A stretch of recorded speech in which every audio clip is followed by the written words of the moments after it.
Hey there. Welcome to Transformation Station, the podcast where resilient leaders plug in, power up, and transform from the inside out. I'm Adrian Benton, and today we are diving into something every leader and high achiever faces but rarely talks about openly: failure at work. Now let's be real. Failure, it's not good. It doesn't feel good. It doesn't even sound good, right? It stings your ego. It stings your ego. It shakes your confidence and sometimes makes you want to crawl under your desk and disappear. But here's the truth. Failure isn't the opposite of success. It's actually part of it. And in today's episode, it's all about how to bounce back from setbacks, turn workplace failures into fuel, and rebuild momentum after things don't go as planned. Thanks for being here. Let's get into today's conversation. First off, let's normalize the fact that everyone fails. When we talk about fail, I like the acronym Find Another Important Lesson. It's about how we frame it. How do you view it? What is your perspective about that mistake, about that occurrence, about that goal that maybe did not get reached at this point? Fail. I invite you to think of it from the lens of find another important lesson. That's right. Say it again. Find another important lesson. Because failure isn't the opposite of success, it's part of it. And every time you stumble, you uncover another important lesson that has the opportunity to move you forward. So ask yourself right now, what are you looking at? What are you living through that appears to be a failed situation? What important lesson can you uncover? An important lesson for yourself, an important lesson for those you are supervising, an important lesson for the team as a whole. What important lesson can you uncover that will move you, that will move the circumstance forward? Ask yourself the questions: what worked? What needs adjusting? What will you do differently next time? You see, real leaders and resilient people don't fear failure. They mind it. They mind it for wisdom and for growth and for strength.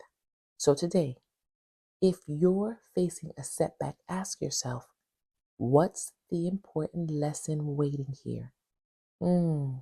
Because what separates resilient leaders from the rest is this: resilient leaders, when botched presentation happens, when you've made a bad call at work, when you've missed a deadline, what separates resilient leaders from the rest is this: they reflect, they reset, and they rebuild. They reflect, they reset, and they rebuild. So I'm going to walk you through a simple framework that I use when I coach others through failures or failed occurrences.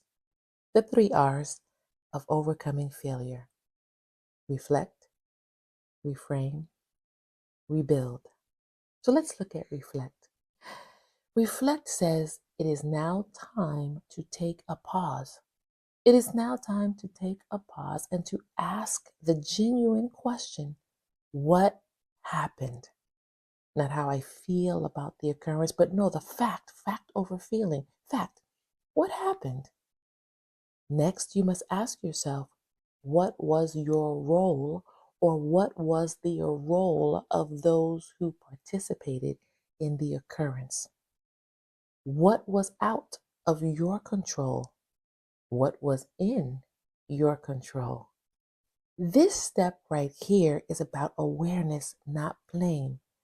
And when we're asking these questions, there's no judgment, zero judgment. We are simply looking for the facts.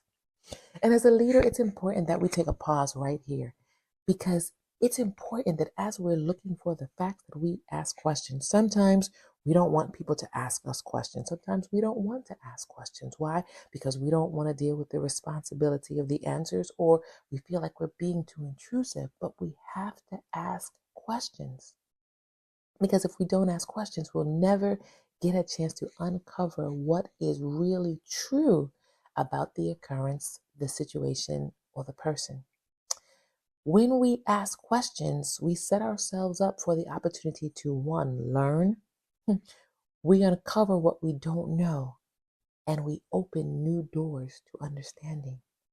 When we take the time to ask questions, we give ourselves and the situation an opportunity to grow. We challenge assumptions, rethink old patterns, and stretch beyond comfort zones. When we ask questions, we give ourselves, we give our team an opportunity to connect. We show that we're paying attention. We show that we're looking for the details. We show curiosity, and we can use questions to invite dialogue and to build stronger relationships. When we ask questions, it enables us to lead better. Why? Because it keeps us from dictating or assuming, and again gives us that opportunity to co-create solutions by engaging and by listening. When we ask questions, we give ourselves the opportunity to innovate. We explore possibilities, we spark creativity, and invite diverse perspectives. What can you open up by asking questions, one, to yourself as you assess your own leadership style, and leadership impact? And this week, what can you uncover with your team by asking questions? How can you use questions to help the team to learn, to enable the team to grow, to equip the team with connection, to communicate the opportunity to lead better, and to simply be a creative innovatively by exploring opportunities, possibilities, and inviting diverse perspective? It is true that the smartest, most resilient leaders and teams are not the ones with all the answers, but they're the ones who are always asking questions. So we took a moment to look at reflect. Now let's look at reframe, the second R. In reframing, we ask the question, what is this teaching me? What is this teaching me? What are you learning? Or ask your staff member as you are trying to course correct. Let's reframe this situation. We got the facts. We know what happened. What did this teach you? What does this teach our team? Maybe it's sharpening our communication. Maybe it's reminding that we need to delegate. Or maybe it's reminding that we're moving too fast. It's time to slow down. You see, every failure carries feedback. Oh, I love that. I love that. Every failure carries feedback. Every failure has a message. It tells us something. And if we take the time to stop and to listen, if you take the word listen and you go backwards, listen is the same letters for silence. Oh, I love it. If you take the time to listen to the message that the failure is giving you, it gives you an opportunity to reframe, and course correct. And then we have number 3, the third R, which is rebuild. Rebuild. Rebuild invites you and I to make a plan. So it's not enough to have the facts about what happened. It's not enough to ask the question, what is this teaching me? Now we have to take that third step to actually make a plan. Because they say, what, if you fail to plan, you plan to fail. We don't want to fail continuously. So what's the plan? Now that you know what happened, now that you've had a chance to figure out what it's teaching you, what's the plan? How are we going to move forward to do our very best to prevent this from happening again? Is there an in-depth conversation that needs to be had? Does the team need to set aside some time for a planning session? Do we need to tweak our processes, right? Do we need to take a deeper assessment? Do we need to maybe use a different tool to help us? What's the plan? Do we need to ask for help? Many times we don't like that word help, assistance, but it's simply help gives us an opportunity to stop and realize that we don't have all the answers and to get the answers from who we need it from. So what's the rebuilding plan? It's time to take that next step, even if it's small. Remember that progress is the antidote to shame. Progress is the antidote to shame because progress moves you forward. It refuses to allow you or your team or the situation to stay in a stuck position. So let me give you a quick story. On our job at one time, my team and I had an event that was coming up. It was an event that we loved, an event that we enjoyed going to. And we had a process that was in place. We had some new team members that came on the team. And for those who were the old team members, we just knew it was like an oil machine. We knew how things go, but we did not take the time to really think about the fact that we had new team members who were stepping into new roles. And because they were new, they did not have a clear picture of how things worked as it pertains to planning for the event and then executing it. And so we didn't have a conversation. We just simply sent an email and said, hey, everybody, the event is on such and such day. Don't forget what your role is. And we never really stopped to take the time to have a team conversation and talk through the process.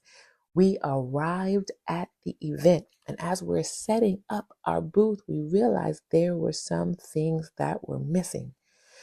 Now, what happens typically when you find yourself or your seeing team find yourself in a situation where there are things that are missing? Instantly, by human nature, many times we start to look around and say, wait a minute, where is this? How come you didn't bring that? How come you didn't do that? You didn't have that conversation? Why didn't you tell them we needed this? And people are starting to get frustrated on the team. And we said, wait a minute.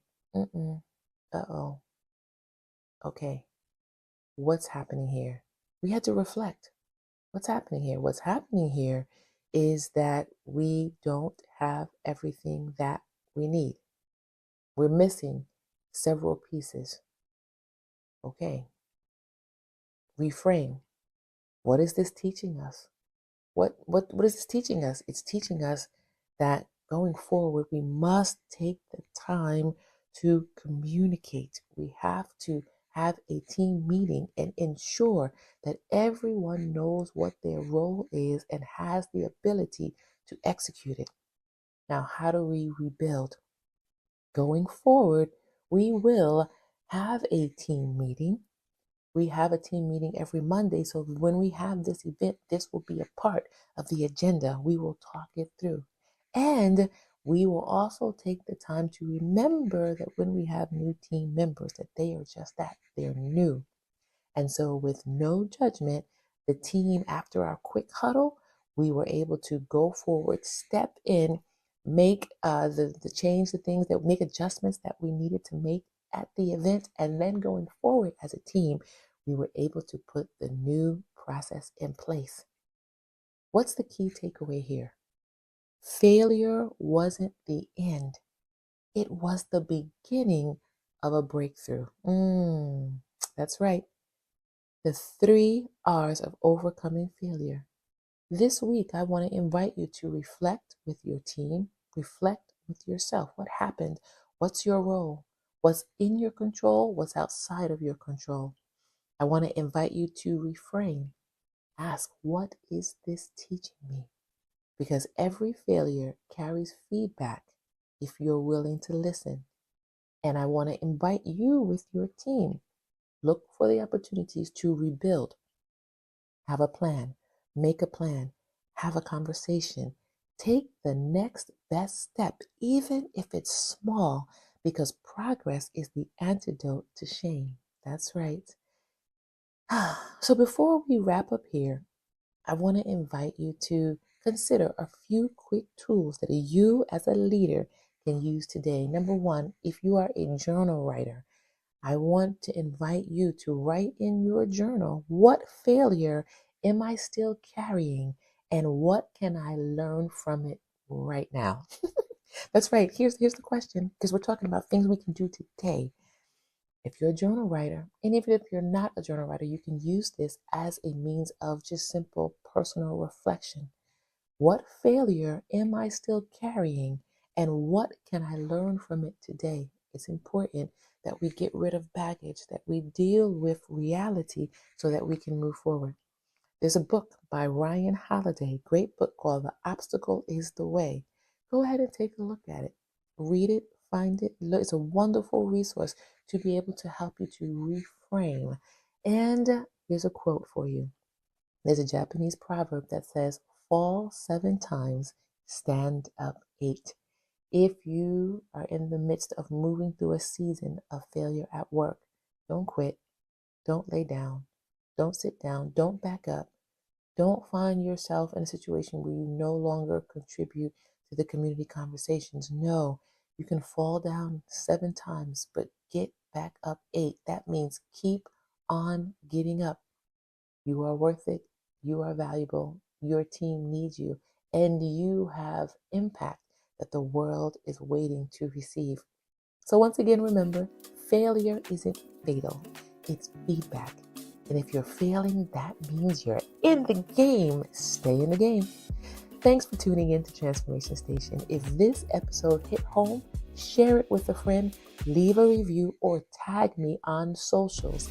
I love hearing how these tools are helping you lead with resilience. So until next time, remember every Sunday, we are right here. We are all over the world. I'm in Italy, so it's going to be about 4 p.m. every Sunday. You can go ahead and look and adjust the time according to your own time zone. But until then, until next time, stay grounded, stay growing, and keep on transforming.